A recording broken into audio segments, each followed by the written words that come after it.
Olá, boa noite. Eu sou Ana Luísa Médici. Sejam bem-vindos ao programa Cenário Econômico, diretamente dos estúdios da B3, aqui no centro de São Paulo. Vamos ver os destaques de hoje da economia? O IPCA desacelerou em maio.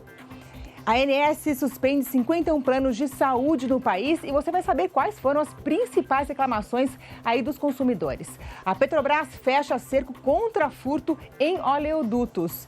E no estúdio a gente vai falar sobre a síndrome de burnout e os riscos para a saúde. Será que você pode estar com a doença? Nós vamos ver tudo isso já já. O Cenário Econômico está no ar.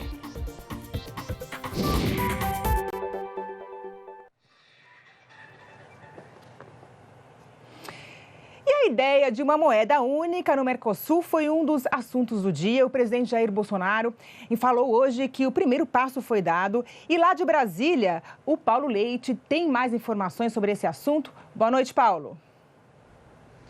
Oi, Ana Luísa. Boa noite para você, boa noite para todo mundo. Pois é, o presidente Jair Bolsonaro disse hoje, na Argentina, que o ministro da Economia, Paulo Guedes, deu o primeiro passo para implantar uma moeda única no Mercosul, que começaria por Brasil e Argentina. Já o ministro Paulo Guedes afirmou logo depois que quem quer essa união são os argentinos. Ele falou o seguinte, abre aspas, eles estão animadíssimos, nós estamos pensando, conversando, fecha aspas.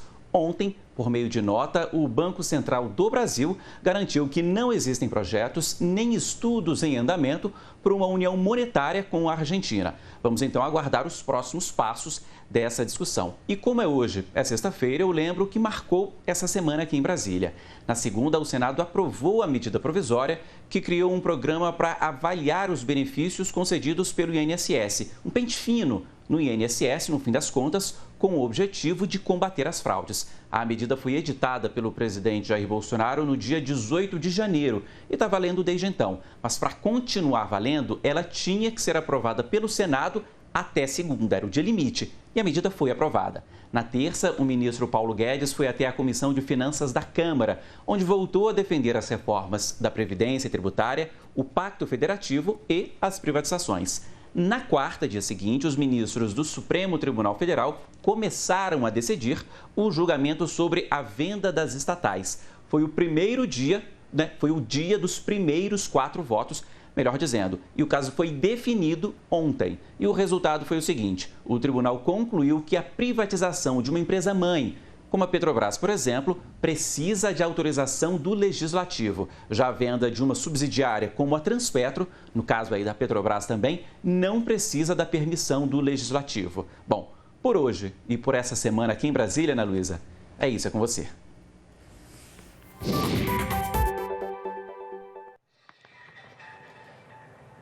Obrigada, Paulo. Só para lembrar que nós estamos também ao vivo no Facebook e para acompanhar é só acessar o Facebook Cenário Econômico. Você pode também mandar sugestões, pode mandar perguntas que a gente vai responder para vocês, tá bom? A gente espera vocês aí com essas sugestões. E aí, olha só, o IBGE divulgou hoje o Índice de Preços ao Consumidor Amplo, que é considerado o índice oficial de inflação do país. E a Flávia Grossi, lá no Rio de Janeiro, acompanhou aí a divulgação do índice e vai falar para a gente sobre os detalhes. Flávia.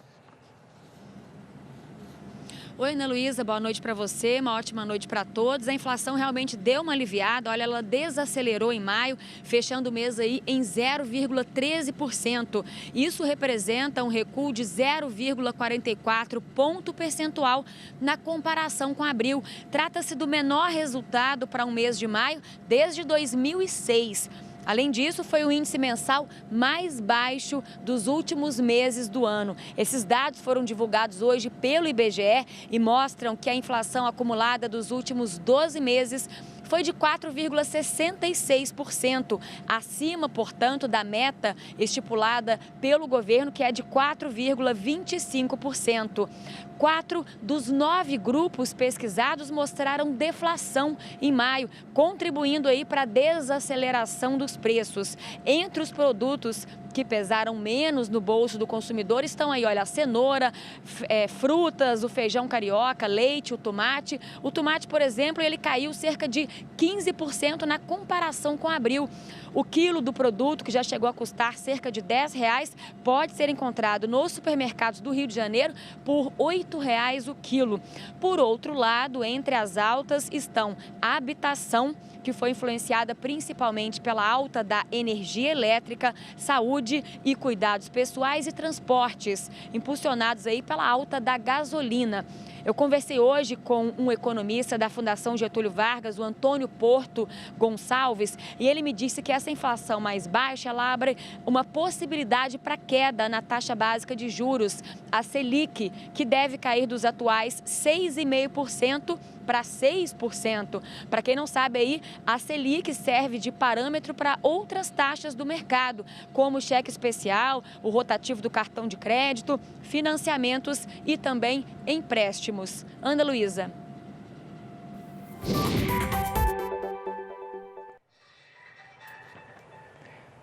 Obrigada, Flávia. Olha, só uma correção, nós estamos ao vivo no Facebook na página da TV Brasil e não do Cenário Econômico, como eu havia falado. Portanto, entra lá, manda sugestões, críticas, enfim, o que você quiser, perguntas que a gente vai estar aí respondendo para vocês. E você tem plano de saúde? Tem? Está satisfeito com o seu plano? Olha só, a Agência Nacional de Saúde Suplementar suspendeu a 51 planos de saúde. A medida é resultado do programa de monitoramento da agência e visa proteger cerca de 600 mil consumidores. Vamos ver agora quais foram as principais reclamações aí dos consumidores. Vamos ver aqui na tela. Olha só, cobertura assistencial, ou seja, a pessoa quer fazer um procedimento e o plano de saúde não cobre, é sempre aquela briga, preciso fazer e não posso fazer, um exame ou um procedimento cirúrgico ou qualquer outra coisa. O prazo máximo de atendimento, né? Muitas vezes a gente liga para marcar pelo plano de saúde uma consulta ao médico, por exemplo, e só tem daqui 2 meses, 3 meses. Então, esse foi também um item de muita reclamação dos consumidores. E a rede de credenciamento, né? Muitas vezes há poucos médicos credenciados em determinada área, especialidade ou hospitais e o consumidor acaba sofrendo com isso, né? Quem quiser mais informações sobre essas suspensões e as reclamações, pode entrar aí no site da ANS, que lá tem tudo para vocês, tá bom?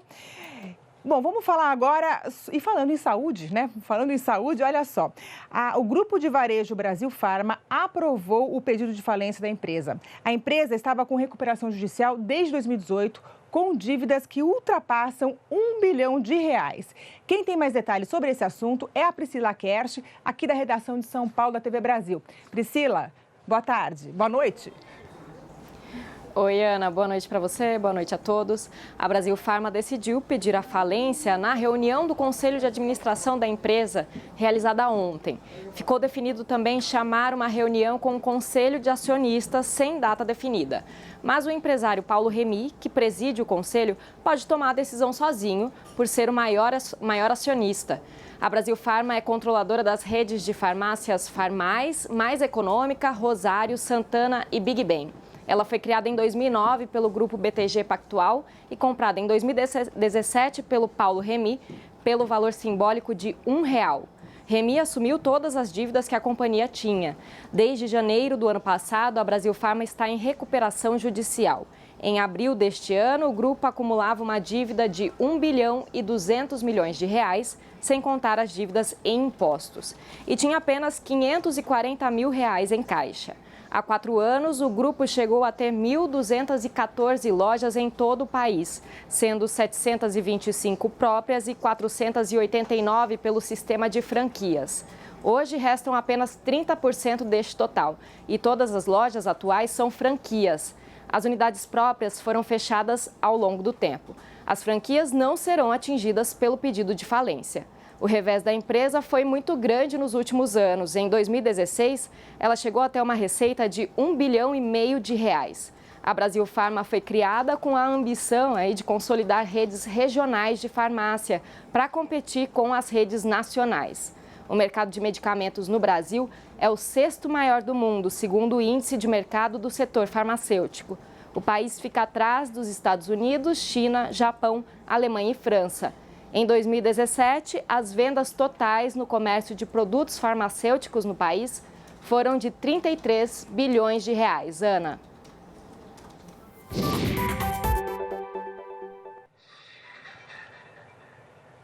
Priscila, muito obrigada pelas informações. Bom, vamos ver como é que ficou aí o fechamento das ações da Brasil Farma nesse dia, né, que houve o pedido de falência. Olha só, caiu com uma grande queda de 18,39%. O papel está cotado a R$ 0,71. E vamos ver agora como fechou o mercado aqui no Brasil. Vamos lá. Olha aí, a Ibovespa fechou em alta aos 97.821 pontos. A máxima de hoje foi 98.325 pontos e a mínima 97.204 pontos.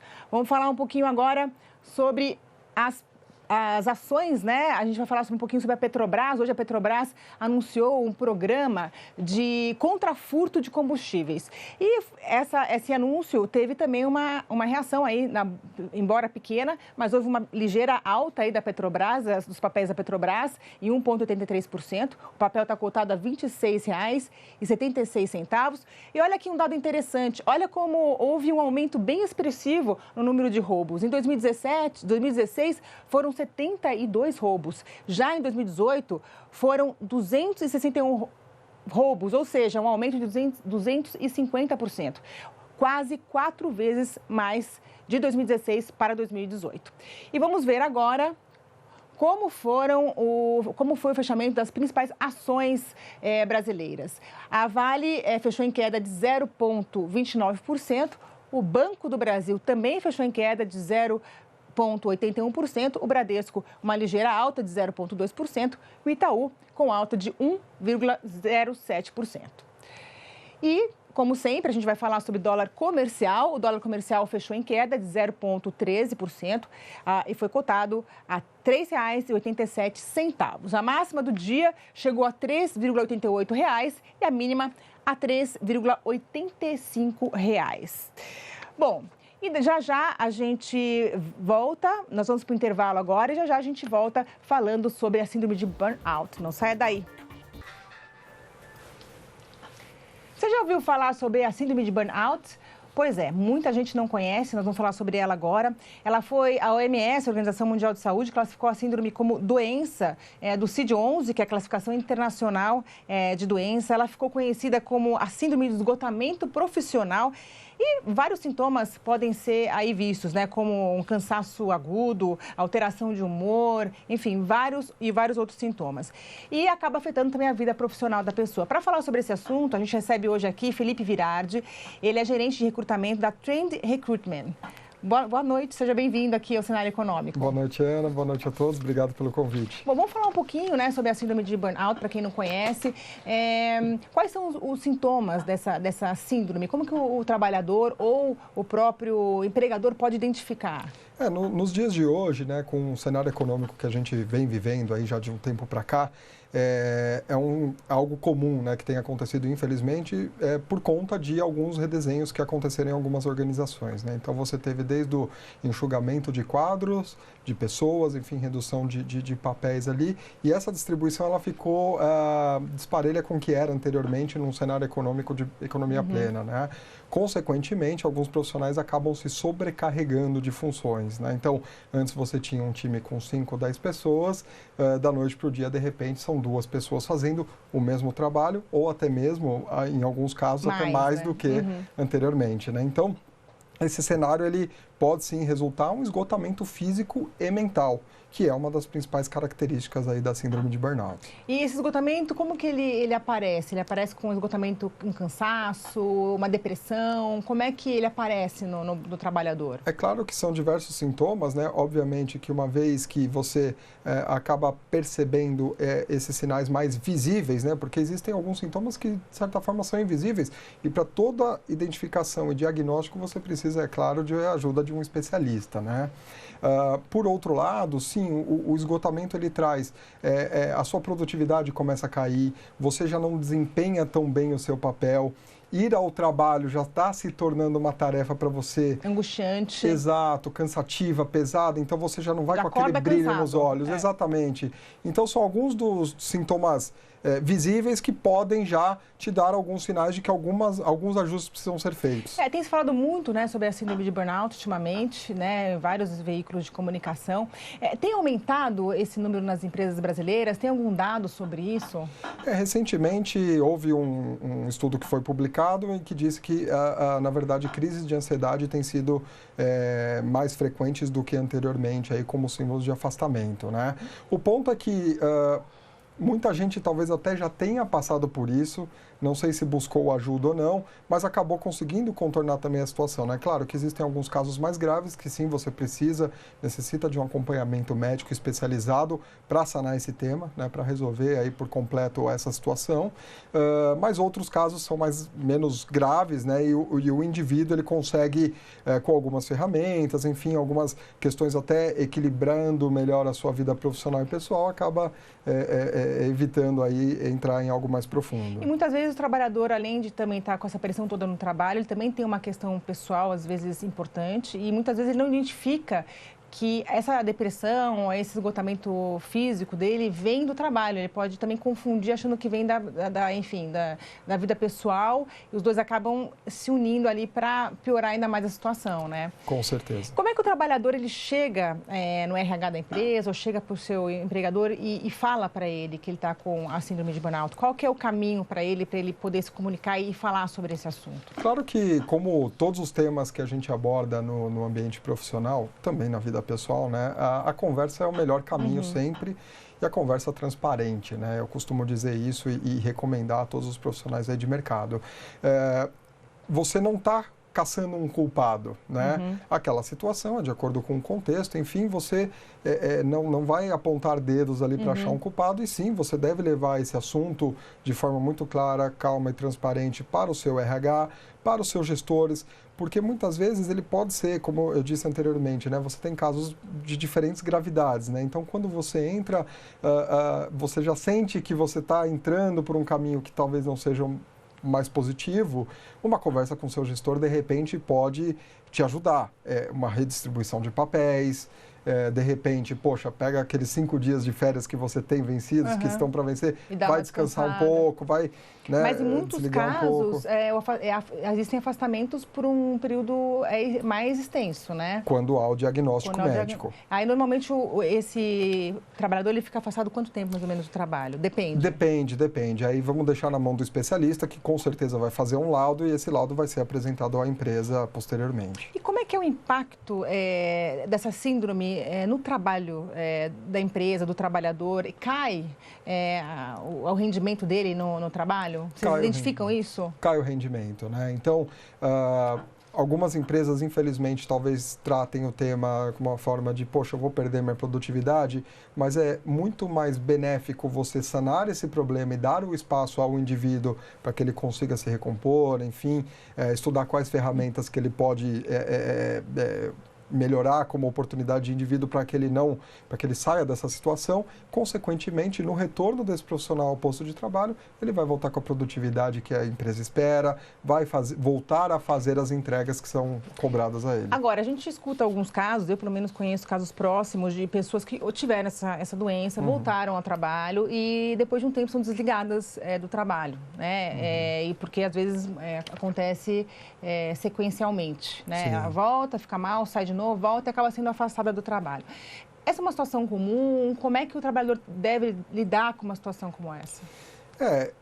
Essa parte, ela não fica, infelizmente, na mão do trabalhador, vamos dizer assim, né? Existem empresas e empresas no mercado e a empresa que vai dar a tratativa de acordo com o cenário, não só do próprio indivíduo, mas também o cenário que está ocorrendo, seja no setor de atuação dessa empresa ou no contexto ali atual dessa empresa, né? Então, infelizmente, pode acontecer, né? É claro que o indivíduo tendo atenção ao tema, atenção devida, com acompanhamento médico, buscando melhorar essa situação a fim de melhorar, caso aquela empresa já não se sinta mais acolhedora para ele obviamente vai buscar o mercado, uma outra empresa que, consequentemente, vai oferecer um espaço para ele. E como é que as empresas, quais as atitudes da empresa em relação ao burnout? Como que ela pode fazer para evitar que isso seja cada vez, tenha um número cada vez maior de trabalhadores dentro da empresa que tenha burnout? Quer dizer, há algumas medidas que podem ser tomadas? Com certeza, com certeza. Hoje,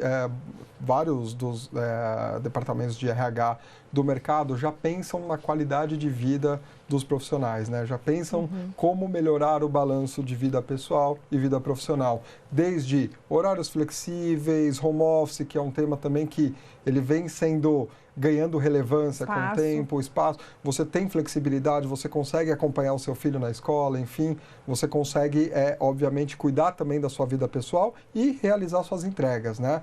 E aí entram outros temas também em RH, como, enfim, você olhando para o indivíduo, promovendo ele, reconhecendo ele, dando toda essa autonomia, flexibilidade, redistribuindo papéis, dando empowerment para esse profissional, né? E, consequentemente, as relações mais equilibradas tendem a reduzir esse tipo de síndrome. E o trabalhador, como ele pode fazer para evitar a doença? Bom, aí é como eu disse, no aspecto pessoal, né? Claro, na medida do possível, manter um equilíbrio muito bom entre os dois universos, né? Vida pessoal e profissional. Mas também tem outras ferramentas, né? Cuidado com o espiral negativo, né? Então é muito importante comemorar, é muito importante você se relacionar com as pessoas, celebre as conquistas, faça happy hour com as suas equipes, enfim, viva também a parte boa, né? Porque o cenário ele é de muita pressão, mas você tem que ter o seu momento de descompressão também. Você já chegou a passar por isso, não? Não. Não chegou? Não, bom, ainda bem, na né? verdade não, mas é claro, todo mundo tem seus momentos de estresse, né? Então, cada um tem sua zona de escape também. Então, uns na música, outros nos esportes, na praia e por aí vai. E não existem números, né, hoje, de quantas pessoas têm burnout no Brasil, qual é o impacto na economia, não existem esses dados ainda. Como é algo recentemente reconhecido, eu acredito que esses números devem vir aí. Você sabe que, falando nisso, eu tenho uma amiga muito próxima que teve essa doença, uma jornalista, ela é uma jornalista conhecida, ela foi afastada do trabalho dela por conta disso, e ela conta que quando ela chega ao hospital, às vezes, com uma crise de burnout, nem os médicos sabem como tratar essa crise. Quer dizer, porque é uma doença ainda muito desconhecida, né? Você acha que isso agora, com essa divulgação maior, isso pode melhorar?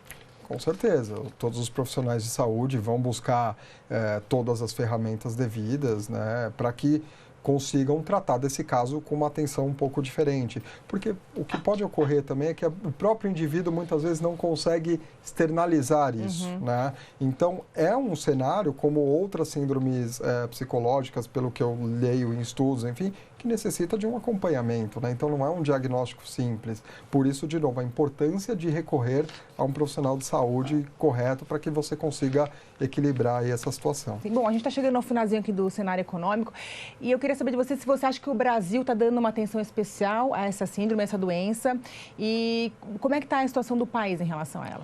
Bom, me parece que sim, a gente sente um movimento muito positivo das empresas, de novo, como eu comentei, na preocupação e na atenção ao indivíduo. Não estamos tentando achar um culpado para existir essa síndrome, né? Mas sim, existe um cenário que caminha para o positivo, com certeza. Maravilha. Com as empresas. Muito obrigada pela sua presença aqui no Cenário Econômico. Volte sempre. Boa noite. Obrigado, boa noite. Obrigada pela sua companhia, boa noite para todos e até uma próxima.